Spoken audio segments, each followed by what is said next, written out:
Bom dia para vocês, pessoal da turma de Química 2, ADM 2A, ADM 2B. Hoje é sexta-feira, dia 11 de dezembro de 2020, tá? Mais uma aula aqui de Física 2. Nós vamos fazer uma revisão para a nossa prova, tá bom? Eu vou compartilhar aqui a tela com vocês. Muito bem, tá? Vamos começar aqui com um pensamento do momento do Albert Einstein, né? Esse grande físico, grande cientista, era um humanista também, né, um cara, um filósofo, por que não dizer, né? Ele falava o seguinte: se A é igual ao sucesso, então A é igual a X mais Y mais Z. X é o trabalho, Y é o lazer e Z é manter a boca fechada.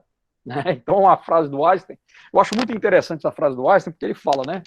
Trabalho, lazer, né? O lazer é uma coisa importante. E ficar com a boca fechada, o que é manter a boca fechada? É porque, por exemplo, né, quem fala muito dá bom dia a cavalo, isso aí a minha avó já dizia, né? Então, entra um pouco daquela coisa, alguns pensamentos do momento que eu acho que eu coloquei em videoaulas ou falei em aulas síncronas, né? Que é aquela coisa, né, do falar, de ouvir, né? E o Einstein vai nessa toada aí. Mas eu acho muito interessante porque o Einstein, né, que foi um cara que elaborou, obviamente não foi sozinho, né? Isso é uma das coisas. O Einstein, ele se apoiou em ombros de gigantes, embora não tenha dito isso, como o Newton fez, né? O Newton falou: se eu consegui enxergar além foi porque me apoiei em ombros de gigantes. O Einstein também se apoiou em ombros de gigantes, mas ele não reconheceu isso, pelo menos não publicamente, né? Mas ele elaborou a teoria da relatividade, extraordinária teoria para explicar o universo, né? E eu acho interessante que ele coloca o lazer, né? Então é importante, né, gente, a gente trabalhar, a gente se divertir, né? E essa fórmula do sucesso do Einstein, eu gosto muito dela, né? A gente tem que trabalhar, mas a gente tem que ter tempo também para poder se divertir, para o lazer, fazer aquilo que você gosta, né? É isso que é importante, tá? Muito bem, então vamos lá, tá? O registro de presença tá aí, né, galerinha? Tá bom?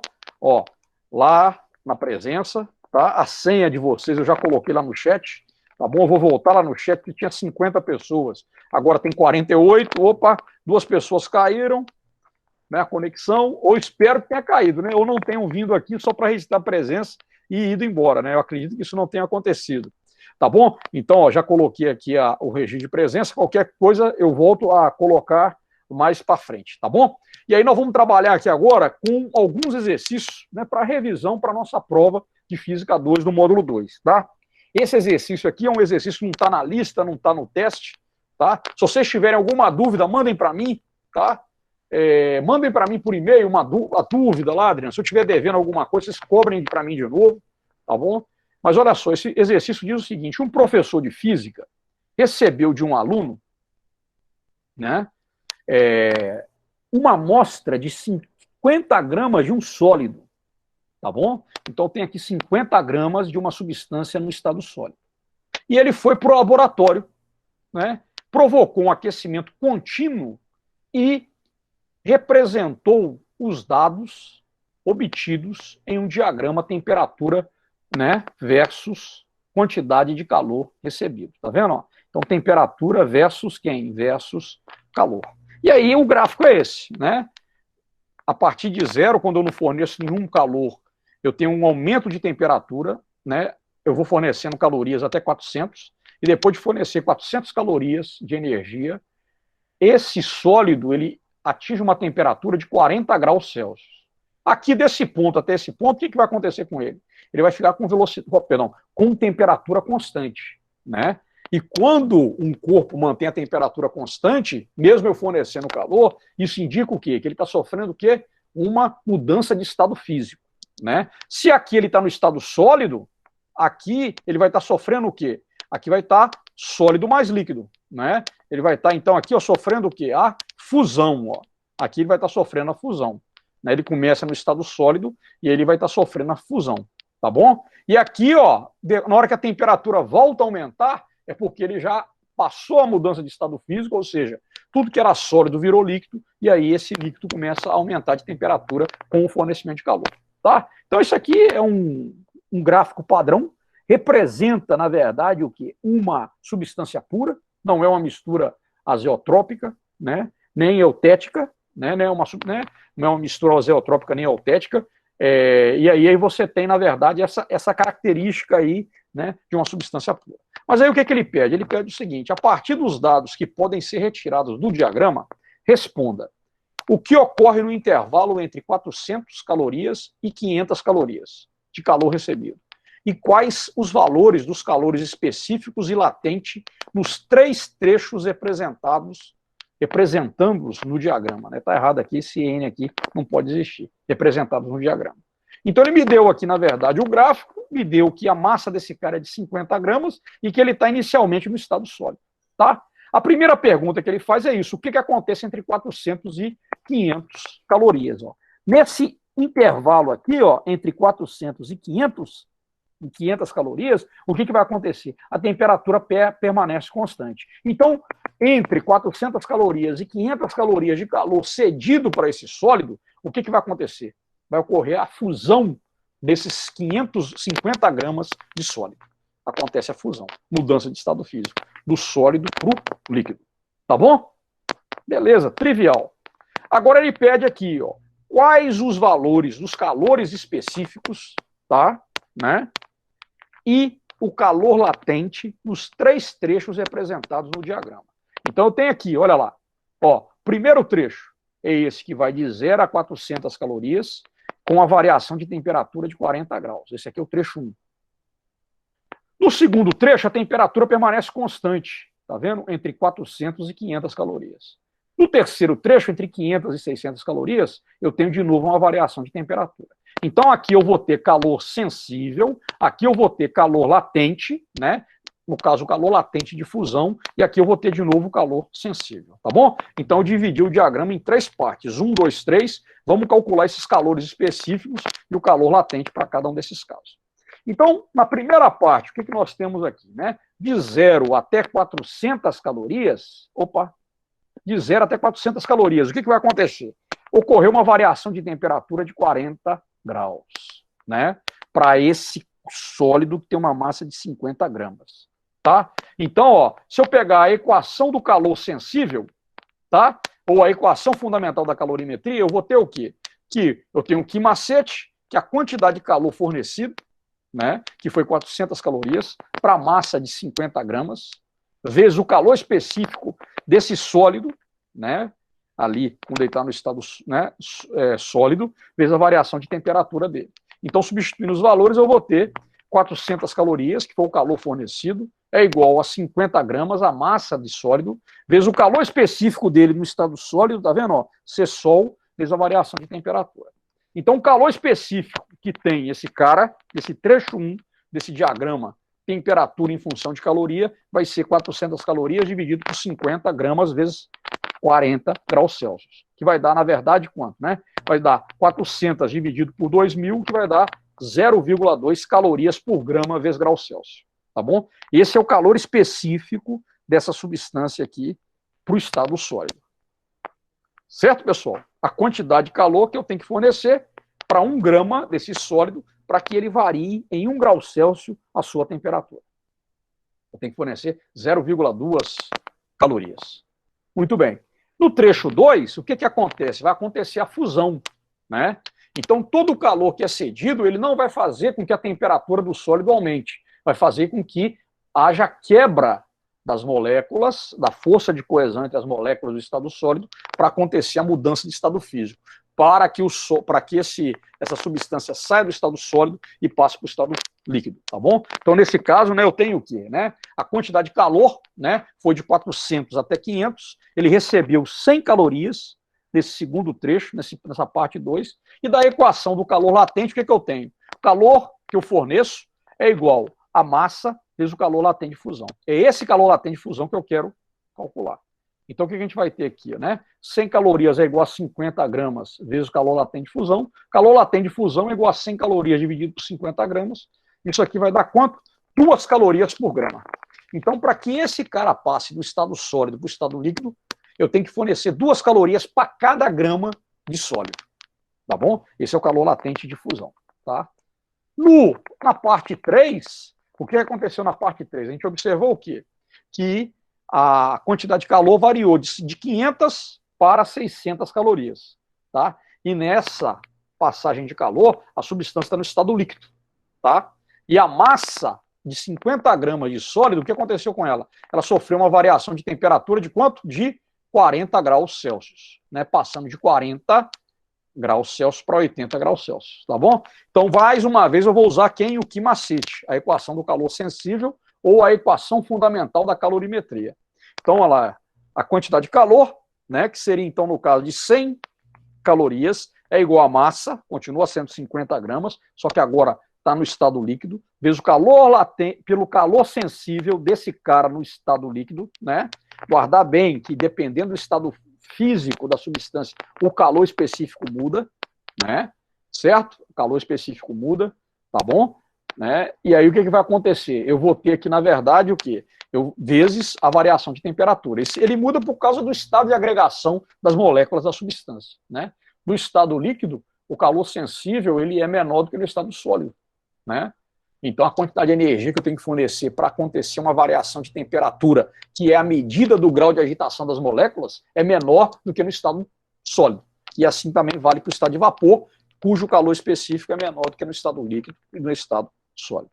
Então, a gente vai ter aqui, né, aplicando os valores dados, de 500 a 600 calorias foram fornecidas 100 calorias de calor, é igual a massa de 50 gramas vezes o calor específico, agora no estado líquido, vezes 40.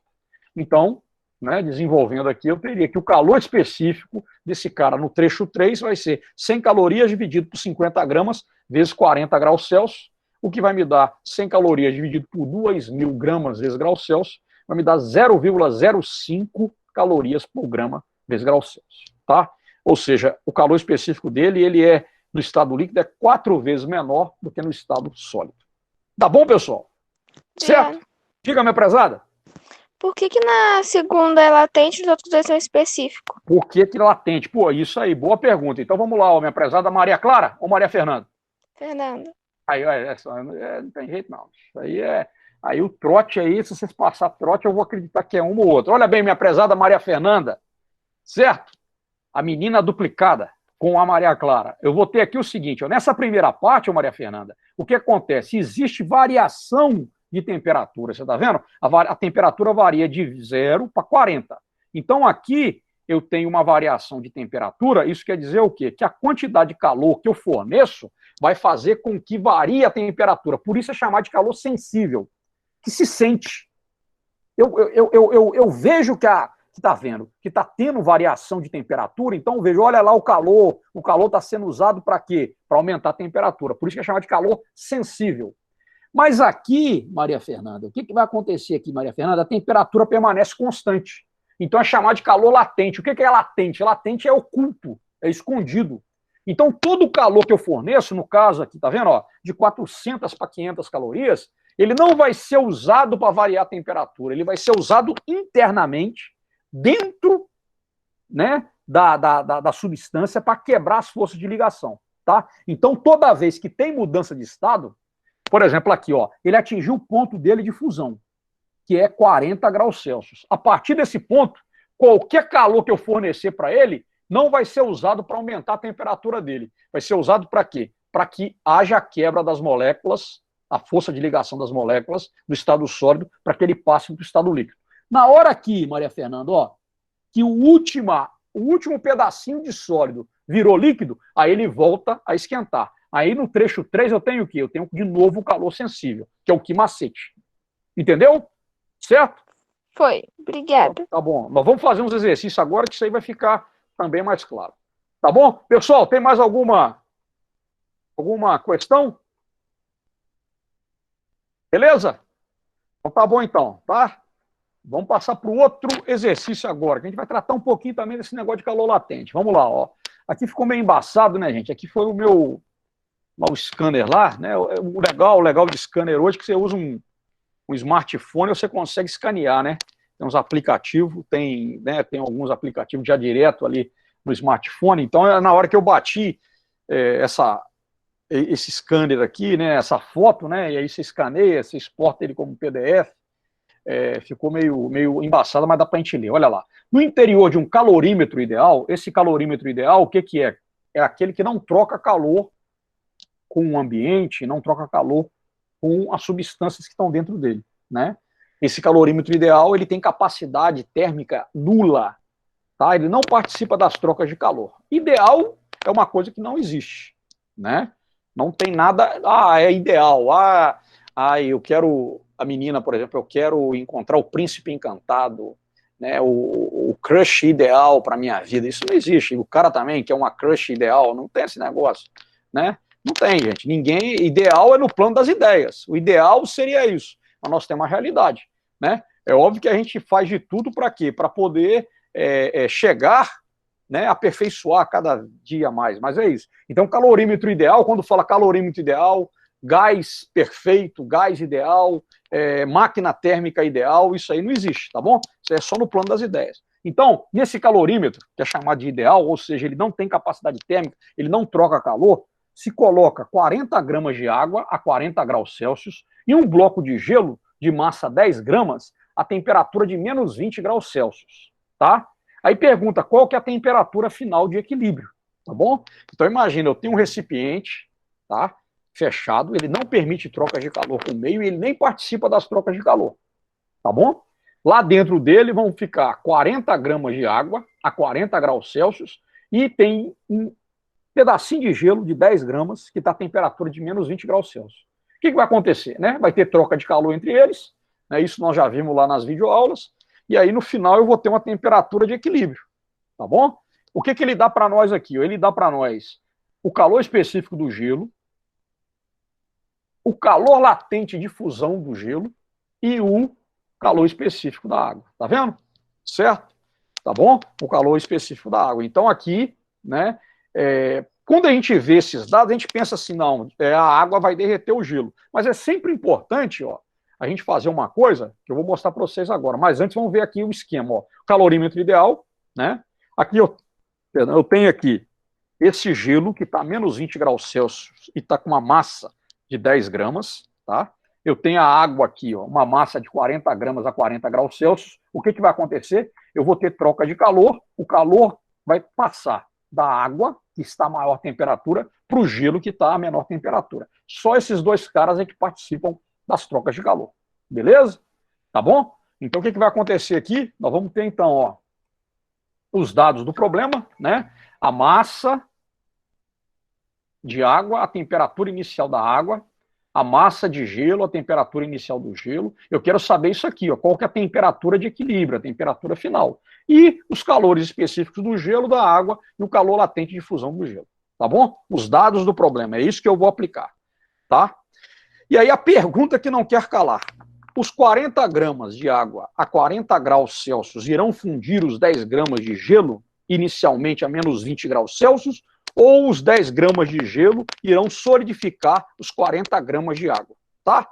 Tá vendo? Então, né, pela ordem natural, né, a gente acredita o quê? Que a quantidade de calor que esses 40 gramas de água a 40 graus Celsius podem fornecer, eles serão capazes de quê? De derreter todo o gelo, né, de pegar o gelo a menos 20 graus Celsius, levar para o ponto de fusão do gelo, que é 0 graus Celsius, derreter todo o gelo e ainda aumentar a temperatura. A gente supõe isso, mas só que nós temos que tirar a prova para a gente poder ver, tá? Então essa é a pergunta, né? Será que a água vai derreter o gelo ou o gelo que vai congelar a água, tá? Porque poderia acontecer isso, né? Então vamos lá, ó. Primeiramente, a quantidade de calor que a água pode ceder até atingir o ponto de solidificação dela é quanto de calor que a água pode dar, tá? Então seria o quê? Vou chamar de quelinha, tá vendo? Isso aqui só para a gente poder tirar a prova. Então vai ser a massa de água vezes o calor específico de água vezes a variação de temperatura que a água vai sofrer. De quanto? De 40 graus Celsius até o ponto de solidificação dela, né? Seria a quantidade de calor que ela pode perder. Então, fazendo as contas aqui, né? Isso vai dar quanto? Vai dar menos 1.600 calorias. Então, gente, é o seguinte, ó, o gelo, para conseguir fazer com que a água chegue à temperatura de solidificação, ele tem que roubar da água 1.600 calorias. Tá? A água vai ceder 1.600 calorias. Né? Segundamente, olha lá, a quantidade de calor necessária para elevar a temperatura de 10 gramas de gelo de menos 20 graus Celsius até o ponto de fusão do gelo, que é 0 graus Celsius, é de quanto? Aí, o que macete, tá vendo? Aí, ô Maria Fernanda, ó. Então aí eu vou, né, vou fornecer calor e esse calor cedido pela água que está 40 graus vai fazer a temperatura variar. Então aqui é o calor sensível. Ó. Então eu vou chamar de Q-gelo 1. Esse Q-gelo 1 vai ser a massa de gelo vezes o calor específico do gelo, vezes a variação da temperatura. Então isso aqui vai dar quanto? Quanto de calor que eu preciso para poder elevar a temperatura de 10 gramas de gelo de menos 20 graus Celsius até 0 graus Celsius. Né? Substituindo os valores, massa de 10 gramas, calor específico do gelo 0,5 calorias por grama vezes graus Celsius, variação de temperatura, ó, afinal, 0, que é o ponto de fusão do gelo, menos 20 graus. Tá? Então, aqui, ó, eu preciso de 100 calorias para que o gelo saia de menos 20 graus Celsius e chegue ao ponto de fusão dele. Tá? Beleza. Agora, terceiramente, qual que é a quantidade de calor que eu preciso para fundir 10 gramas de gelo? Tá? Vai ser quem? Aí entra o quê? O calor latente o calor latente, em que vai ser o quê? O calor que o gelo demanda, que 10 gramas de gelo demandam para poder fundir, vai ser a massa de gelo vezes o calor específico, vezes o calor latente de fusão do gelo. Que vai dar quanto? 10 gramas vezes 80 calorias por grama, eu preciso de 800 calorias. Então, para eu elevar a temperatura do gelo de menos 20 para 0, e depois, para eu fazer a fusão do gelo, eu vou precisar de quanto de calor? 800 mais 100, 900 calorias. E a água, 40 gramas de água a 40 graus Celsius, ela pode ceder 1.600 calorias. Então eu tenho o quê? Eu tenho as 900 calorias para derreter o gelo, e sobra ainda 700 calorias que vão elevar a temperatura desse gelo. Tá vendo? Então, na verdade, o que acontece? A massa de 40 gramas de água a 40 graus Celsius é capaz de fundir os 10 gramas de gelo. Então, no final, dentro desse calorímetro, eu vou ter só água líquida. Tá? Beleza? E aí eu vou aplicar agora o quê? O princípio das trocas de calor. Calor cedido mais o calor recebido é igual a 0. Calor cedido é sempre negativo, calor recebido é sempre positivo.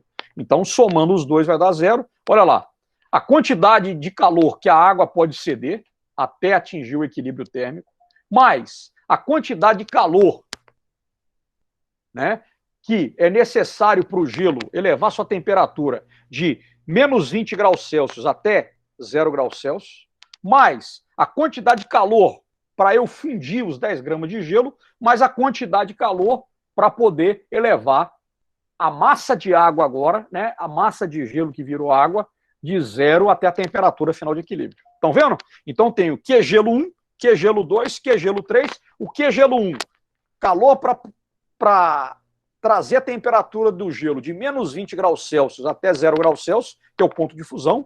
Q-gelo 2, a quantidade de calor para fundir o gelo. E Q-gelo 3, a quantidade de calor que vai elevar a temperatura da massa de gelo, que agora virou água, de 0 graus Celsius até a temperatura final de equilíbrio. Tá? Colocando isso aqui, ó, né, escrevendo, ó, massa de água vezes o calor específico da água, que multiplica a variação de temperatura. Quem que é? A temperatura final menos 40. A gente já sabe que essa temperatura final tem que ser menor do que 40 graus, né? Mais o calor gelo 1, mais o calor gelo 2. Calor gelo 1 é 100, né? Calor gelo 2, perdão, é isso mesmo, né? Calor gelo 1 é 100, calor gelo 2 é 10 vezes 80, 800. E aqui, ó, calor gelo 3, a massa de gelo, olha lá, intenção, olha lá, vezes o calor específico da água, tá, gente? Porque a água, o gelo virou água. Vezes quem? A temperatura final menos 0, que era a temperatura de fusão. Então, substituindo os valores, né? A massa da água 40 vezes 1, né? Que é o calor específico aqui, né? O calor gelo 1, calor gelo 2 aqui, ó, a massa de gelo 10 vezes 1 vezes T, né? Então aqui, ó, resolvendo isso aqui, que a gente vai ter 40T menos 1.600 mais 900 mais 10T igual a 0. Então 50T menos 700 é igual a 0, 50T igual a 700, T igual a 700 dividido por 50, que vai dar 14 graus Celsius. Essa é a temperatura final de equilíbrio dentro desse calorímetro ideal. Tá certo? Viram aqui, gente, como é que a gente constrói essa equação? Tá? Né? Você vê como é que a gente tem que pegar todos os calores envolvidos, né, nesse princípio, tá? Então esse aí é um problema, né, padrão, né, de troca de calor dentro de calorímetro, né, certo? Tem alguma dúvida desse exercício aí, gente? Adriano, Diga, minha prezada. sempre vai sobrar uma quantidade de calor para elevar ou abaixar a temperatura? Isso, é. Aqui, quem está perguntando? Clara. Clara, é o seguinte, Clara. Se eu tivesse um bloco de gelo, por exemplo, de 1000 gramas a menos 20 graus Celsius, o que ia acontecer com esses 40 gramas de água a 40 graus Celsius? O que você acha que ia acontecer? Hein? Como? Ó, se eu tivesse dentro do calorímetro 1 quilo de gelo a menos 20 graus Celsius e 40 gramas de água a 40 graus Celsius, o que ia acontecer no final? O que a gente ia ter no final? A gente ia ter água líquida no final? Sim? Você acha Não que sei. sim? Não, então, Não pois é. sei. Então, o que acontece? Ó, se eu tivesse 1 quilo de gelo, 1000 gramas de gelo a menos 20 graus Celsius e tivesse 40 gramas de água a 40 graus Celsius, esses menos 20, esses 1 quilo de água iriam acabar, esses 1 quilo de gelo, perdão, ia acabar congelando esses 40 gramas de água, entendeu? Você está entendendo o que eu estou te falando? Então, o que acontece? Nem sempre vai estar, tudo vai estar no estado líquido, pode ser que esteja no estado sólido, entendeu o que eu estou te falando? Aí, nesse caso, o que ia acontecer? Ia haver essa troca de calor, né? O que ia acontecer? A água líquida ia passar calor para o gelo, mas ela não ia conseguir o quê? Derreter esse bloco de 1 quilo de gelo. E, na verdade, no final, essa água, esses 40 gramas de água, ia acabar se solidificando. Entendeu? Entendi. E como que eu faço para mim distinguir o que que é calor específico e o que que é calor latente? Então, pois é, o calor latente é o calor que é usado na mudança de estado físico. É latente, é oculto, ele fica dentro ali da substância. O calor sensível é aquele que a gente vai ver o quê? A variação de temperatura. A gente sente a variação de temperatura, por isso que é chamado de sensível. A gente observa, entendeu? Então, por exemplo, imagina que você tenha lá um termômetro, você tem um bloco de gelo, tá? Inicialmente a menos 10 graus. Aí você coloca dentro desse cara, desse bloco de gelo, um termômetro e coloca ele na temperatura ambiente. Aí o que vai acontecer? Você vai ver que esse termômetro ele vai marcar menos 10, menos 8, menos 7, menos 3, menos 2, menos 1. Na hora que chegar a zero, Clara, o que vai acontecer? Você vai ver que ele vai ficar com a temperatura constante igual a zero durante todo o tempo em que o gelo estiver derretendo. Tá entendendo? Então, no primeiro momento, o que acontece? Por que tem a variação de temperatura de menos 10 graus Celsius até 0 graus Celsius? Porque o ambiente está fornecendo calor para o gelo e a gente vê, né, a gente sente que a temperatura dele está diminuindo. Mas a partir do momento em que ele atinge o 0 graus Celsius, que é o ponto de fusão do gelo, o que vai acontecer? Não vai ter mais variação de temperatura. Então, esse calor que o ambiente vai estar dando para ele vai servir para quê? Para derreter ele tudo. Tá? Aí vamos supor, continua o termômetro lá, a água, né, o gelo virou água, aí você vai observar o quê? Que na hora que a último pedacinho de gelo virou água, a temperatura da água ela vai começar a se elevar de 0, vamos lá, para 2, para 3, para 4, e se a temperatura ambiente for de 25 graus Celsius, vai chegar até 25 graus Celsius. Então eu vou ter novamente o calor sensível, esse calor que faz com que a gente veja a variação de temperatura da substância. Deu para entender? Deu sim. Aí, no caso, de 0 a 25 graus Celsius, ele varia. Aí, quando atinge esse ponto, ele fica constante. Não vai ficar constante. Ele vai ficar constante por quê? Porque vai estar em equilíbrio térmico. Entendeu? Mas aí parou, não vai variar mais, por quê? Porque já está em equilíbrio térmico, aí não vai ter mais troca de calor. Entendeu? Que é aí equilíbrio térmico. Mas se, por exemplo, essa água fosse colocada numa fonte de térmica, tá? Ela iria aumentar a temperatura até atingir o ponto de ebulição, que é 100 graus Celsius, o ponto de ebulição da água. É o ponto de vapor da água. Aí, mais uma vez, a temperatura ia permanecer constante até que a última gotinha de água se tornasse vapor. Aí eu tenho de novo um calor latente. Só que agora, né, eu vou usar o calor latente de quê? De vaporização. Entendeu? Entendi, valeu. Tá? Beleza? Mas dá uma olhadinha aí, qualquer coisa, você pode perguntar, tá? Mas obrigado aí pela sua pergunta. Valeu? Vamos lá. Olha aqui esse exercício aqui, ó. Em uma panela de pressão, a água demora mais para... Aí aqui, ó, eu já estou lendo direto, mas é o seguinte, aqui é um probleminha sobre mudança de estado físico na panela de pressão. Nós falamos disso aí lá na videoaula, tá? Isso, né? Vocês devem ter assistido lá. Ó, então, aqui, em uma panela de pressão, a água demora mais para ferver. Desculpa, gente. Em uma panela de pressão, 2 pontos. Letra A. Aí eu tenho lá 5 alternativas. Letra A água demora mais para ferver, mas a temperatura atingida é maior do que numa panela comum. Letra B. A água ferve rapidamente e atinge maior temperatura. Letra C. A água demora mais para ferver e atinge temperatura menor que em uma panela de comum. Letra D. A água ferve rapidamente, atingindo temperatura menor que em uma panela comum. Letra E. A água sempre ferve a 100 graus Celsius, independentemente da pressão exercida em sua superfície livre. Então, esse é um problema que está relacionado com o quê? Com a influência da pressão sobre a ebulição. Tá? E aí, o que acontece? Pressão é força sobre área. Tá? Então, especificamente no caso da ebulição da água, quanto maior a pressão, maior é o ponto de ebulição. Imagina o que acontece com as molequinhas de água quando estão recebendo calor. Imagina uma água fervendo numa panela. As molequinhas estão recebendo calor, e aí elas ficam lá agitadas. Né? Aquelas que atingem uma temperatura muito grande, o que elas fazem? Elas pula do estado líquido para o estado de vapor. Agora, se tiver uma força sobre elas, uma pressão sobre a superfície desse líquido, para a bichinha virar do estado líquido para o estado de vapor, ela tem que estar o quê? Muito mais agitada, ou seja, uma temperatura muito maior. Então é isso que acontece na panela de pressão. Eu quero, por exemplo, cozinhar uma carne aqui, ó, que é boa, que é carne de galo, por exemplo, que é uma delícia, galo com macarrão. Pô, tem coisa melhor. O pato com macarrão. Ó, até água na boca. Vocês não sabem o que é isso, né? Vocês só sabem o que é McDonald's, o que é lasanha congelada, pizza congelada. Isso que é bom.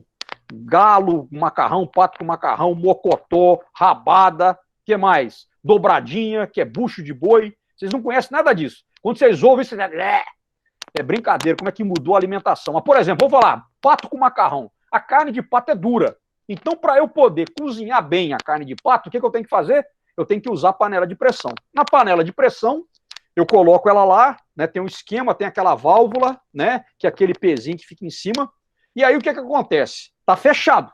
Aquela válvula ali, ó, é o que? Ela tem um peso e o vapor de água fica preso ali dentro. Esse vapor de água preso ali dentro, ele vai o quê? Aumentar a pressão sobre a superfície da água, de forma que, ao invés da água ferver no nível do mar a uma temperatura de 100 graus Celsius, né, numa panela de pressão, tá? Isso aí para qualquer altitude, tá? A panela de pressão, ela vai ferver a conta a 120 graus Celsius, tá? A 120 graus Celsius. Por quê? Porque você aumenta a pressão dentro dela. Então, o que vai acontecer, né, com a água? A água, ela vai ferver uma temperatura maior. E a 120 graus Celsius eu consigo cozinhar a carne de pato, que é uma carne mais dura, tranquilamente. Tá? Ou seja, tranquilamente e mais rapidamente também do que se fosse uma panela normal. Porque se fosse uma panela normal, eu tinha que usar um fogão de lenha, né? Porque eu ia gastar gás pra caçamba, né? Então, o que acontece aqui, ó? A letra C, a letra D e a letra E estão fora, porque está falando que a temperatura que a água vai ferver vai ser menor do que numa panela comum, não, vai ser maior. A única, aí, ó, né? As únicas alternativas que vão ficar aí para a gente poder analisar é a letra A e a letra B. O que acontece aqui? Na panela de pressão, pessoal, a água, ela vai demorar mais para ferver. Por quê? Porque ela vai ter que atingir uma temperatura de 120 graus Celsius, tá? E aí, para as molequinhas de água conseguir vencer a barreira para se tornar vapor, ela tem que estar muito agitada. Ela demora mais para ferver, mas em compensação ela vai atingir uma temperatura maior, tá? A temperatura atingida por ela é maior, tá bom? Então, na verdade, o que a gente tem aqui? A resposta certa aqui, ó, seria a letra A. Isso aqui para tratar de panela de pressão, tá? Eu peço para vocês darem uma olhadinha lá na nossa videoaula que a gente fala da influência da pressão na mudança de estado físico. Tá certo? Tranquilo? Pessoal, isso aqui é o que eu preparei para vocês hoje. Tá? Resposta letra A. Ó. Tem um negócio efeito legal aqui, ó. Resposta letra A. Tá?